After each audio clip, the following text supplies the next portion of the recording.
Welcome back. You're listening to Houston Real Estate Radio, and this week we have Debbie Riddle on. She is a representative from District 150, so she's been working really hard in Austin to get some bills passed. And you know, it's interesting. I was up at the Texas Association of Realtors. I was in the building when the legislative session ended, and they actually threw a big party. It was so exciting to see the celebration. Governor Greg Abbott said that this was the most conservative legislation session that we've ever seen. So I would say that you guys did a good job, Debbie. Thank you, Shannon. A really good job this session. Got a lot done. Thank you. Let's talk about some of those things, some of the bills that passed. I know that you had a big one, the religious liberty. That's been a huge issue. And you guys passed the pastor protection. Talk to us about that. Yes, I co-authored that and actually helped to get that across the finish line. As you're aware, the mayor of Houston passed a bill regarding allowing men, if they just happen to have a feminine day, regardless of how they dress, that they could go into a women's restroom. I felt like that this opened the door for pedophiles, and it made it very dangerous. Mm-hmm. Pastors, Republican, Democrat, conservative, liberal, of all ethnicity, came against this and said, this is just wrong. And so a lawsuit was filed, and in the process, the Houston pastors were subpoenaed for their sermons and their notes that they might have. That did not go over well. Oh, it did not go over well. But we cannot have government barging into our churches mm-hmm. and demanding from our pastors and saying, quite frankly, I thought that if the mayor wanted to know what it was that the pastors were saying, she should maybe show up at church. That's right. She needs to go to church. But the fact of the matter is, subpoenaing their notes was way, way, way over the line. Mm-hmm. That wound up in that was just wrong. In addition to that, because of what has passed regarding homosexual marriage, same-sex marriage, mm-hmm. the pastors were very, very concerned about that. And because it flies in the face of many, many pastors as their religious rights. Their religious mm-hmm. rights to be forced to conduct a wedding for same-sex couples. Right. And so what this bill did, the pastor protection bill, what it did is it said that if a pastor or a priest or a rabbi that of any religious affiliation, mm-hmm. if it went against his religious beliefs mm-hmm. to marry a same-sex couple, then that pastor, priest, rabbi could refuse to do so and not be concerned about being sued. That's great. I mean, that's huge. That's huge because there were a lot of people concerned about that. And justifiably so. Yeah. All right, let's move on to transportation because I know a lot of our listeners are really concerned, and I know every time I go to these mayoral candidate events that they're always asked about transportation. As I interview them, I've asked about transportation. So I want to talk to you about transportation and what's being done in Austin to help with our gridlock. The good news is we've got a lot of people moving to Houston. Mm-hmm. We've got, I believe it's, 1,000 people a day moving to Texas. And a lot of those people that are moving to Texas are moving to Harris County, and many of them up here to North Harris County. Mm-hmm. And so we are working with our counties and our local officials to do everything within our power to free up a lot of the gridlock to have. And if you drive around my district, you're going to see the new roads being built. Mm-hmm. In addition to that, we're having to take care of some of our older roads because the potholes and that kind of thing. And a lot of our county roads and even some of our state roads are being hurt because of the wonderful thing that we've got going on with the fracking, the Eagle Shale, mm-hmm. The Eagle Shale area, mm-hmm. and the trucks that are on those roads were not built for that type of weight. Right. And so those roads are deteriorating at a much faster rate. And so we are needing to go in and use some of the tax money to keep those roads going, because the oil independence of our nation and the oil independence of our state relies a great deal on that. Yeah. And so that is why we've got to keep the traffic moving and we've got to keep the roads going. So what was done legislatively to help with that? We increased funding. Okay, so increased funding. And then was the gas tax changed at all?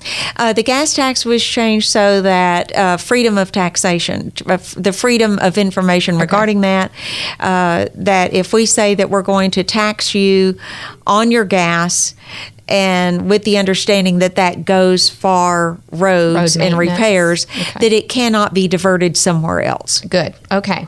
All right. Now, the next one I know is very near and dear to your heart. I've heard you talk a lot about it. Is the low-income housing. It's kind of a never-ending saga, right? It is a never-ending saga. So give us a low-income housing update. I know you do a lot to protect homeowner rights in your district, to keep them from having low-income housing come up next door that it decreases their property value. Well, in Shannon, it's not just about our property value. It's about everything involved. First of all, I want to let everybody know I was a realtor for 18 years, and I strongly believe that, having been a realtor myself, having walked in those shoes for a really long time, that the realtors really have their finger on the pulse of the community better than anyone else I can think of.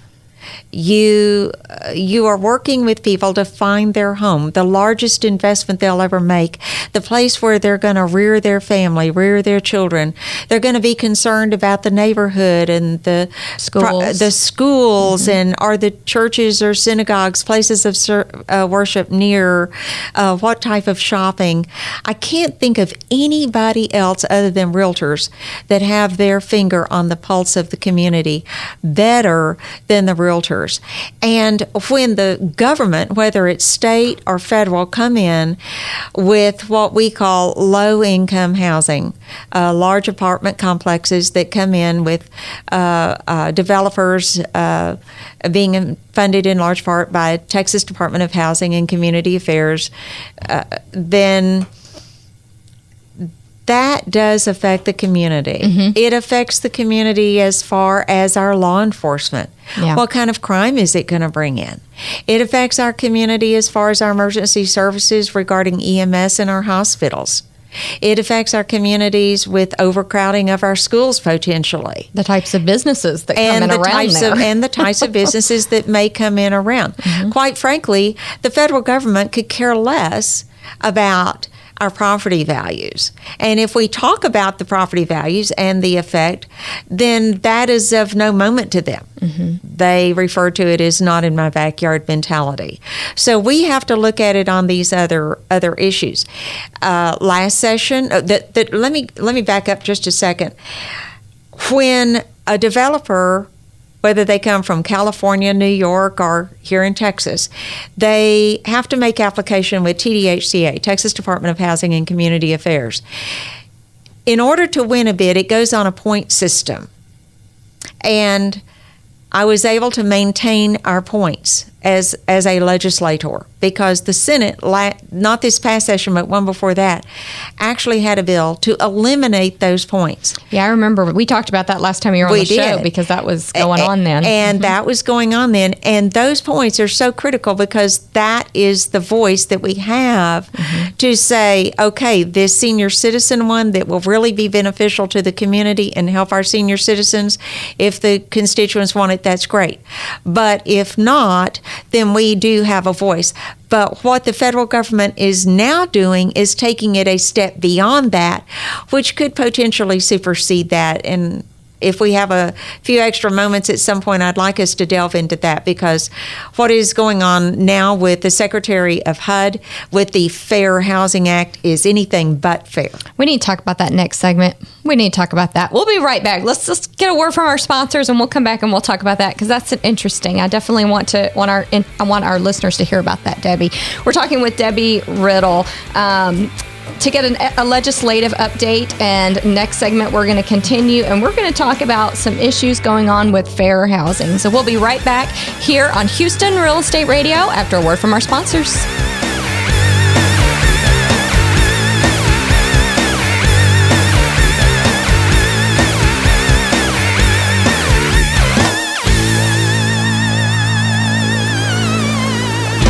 RREA Media has an exciting new product available to companies and organizations who are teaching classes and want to offer those classes online.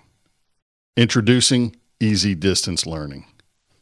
Easy Distance Learning is a video-based distance learning system that allows companies and organizations to leverage their existing classroom content into a broader reach and increased revenues. Did you know that the rate of growth of distance learning is 10 times that of classroom education? And 66% of chief academic officers think distance learning is critical to their long-term strategy. Right now, 33% of higher education students are taking at least one online class. Companies and organizations not offering a distance alternative to in-class instruction risk being left behind. Video-based distance learning has three basic components: classroom capture, post-production, and content distribution. Easy Distance Learning is a comprehensive and modular system that covers all three components that can help your organization with what you are missing in offering a quality and convenient online learning experience. You choose the parts you need help with. Easy Distance Learning offers another revenue stream, a broader reach of your existing content, and a professional presentation with a great learner experience. Contact us today for a free estimate and see how Easy Distance Learning can take your company or organization to the next level.